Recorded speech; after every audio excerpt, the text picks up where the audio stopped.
Assalamualaikum warahmatullahi wabarakatuh. Saya Selvi Sofia dengan NIM 332173 ingin mencoba menjelaskan materi tentang teori produksi Islami. Yang pertama, konsep teori produksi dalam Islam. Produksi adalah menambah penggunaan atau nilai guna suatu barang. Di dalam teori ini memberikan penjelasan tentang perilaku produsen dalam memaksimalkan keuntungannya maupun mengoptimalkan efisiensi produksinya, di mana dalam Islam mengakui kepemilikan pribadi dalam batas-batas tertentu termasuk kepemilikan alat produksi, akan tetapi hal tersebut tidaklah mutlak. Yang kedua, teori perilaku produsen Islami.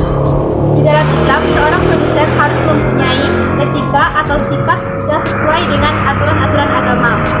Contohnya seperti yang pertama, memperhatikan halal dan haramnya sesuatu yang akan diproduksi. Yang kedua, tidak mementingkan keuntungan semata. Yang ketiga, mengharamkan sesuatu yang dapat merusak akidah dan akhlak. Dari ketiga hal tersebut, jelaslah bahwa seorang produsen Islami harus mengetahui aturan-aturan yang sesuai dengan ajaran agama Islam. Yang ketiga, biaya produksi.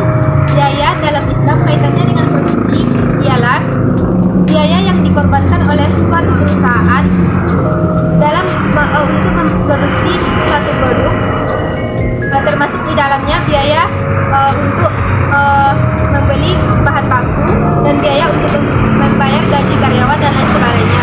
Hal yang membedakan antara biaya produksi secara Islami dengan biaya produksi pada umumnya adalah pada konsep halal haramnya biaya itu sendiri. Yang keempat, efisiensi produksi dan skala ekonomi. Dalam kriteria ekonomi, untuk mengetahui sistem produksi agar lebih efisien, kita bisa memenuhi kriteria yaitu sebagai berikut. Yang pertama, meminimalisasi biaya produksi untuk memproduksi dalam jumlah yang sama. Untuk mengetahui hal ini, kita bisa melihat dengan kurva total cost yang bisa membandingkan antara total cost sistem bagi hasil dengan total cost sistem bunga. Yang kedua, maksimalisasi biaya produksi tanpa perbandingan atau perubahan biaya. Untuk mengetahui hal ini, kita juga bisa menggunakan kurva total cost yang bisa membandingkan antara total cost sistem bagi hasil dan total cost sistem bunga. Selanjutnya, skala ekonomi.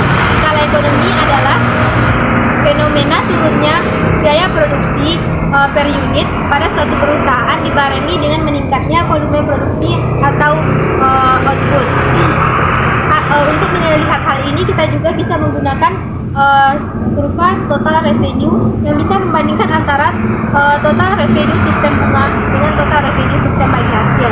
Selanjutnya, yang kelima yaitu perbandingan antara produksi secara Islami dengan produksi secara konvensional. Singkat saja, perbandingan di antara keduanya yaitu jika dilihat dari produksi secara Islami, yaitu mementingkan kemaslahatan umat, sedangkan produksi secara konvensional keuntungan adalah hal yang paling utama.